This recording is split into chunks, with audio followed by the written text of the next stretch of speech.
Assalomu alaykum hurmatli kitobxonlar. Bizning Qiziltepa tuman axborot kutubxona markazimizda moliya tomonidan pul ajratilgan edi. 427 dona kitob xarid qilib olindi. Bemalol kelib foydalanishlaringiz mumkin. Marhamat.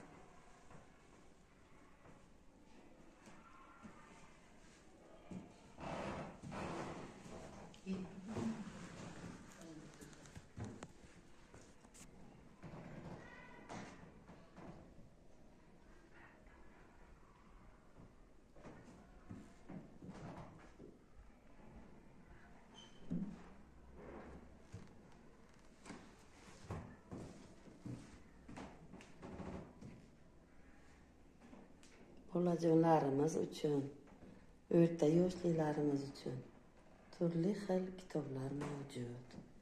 Kelib foydalanishingizni kutib qolamiz.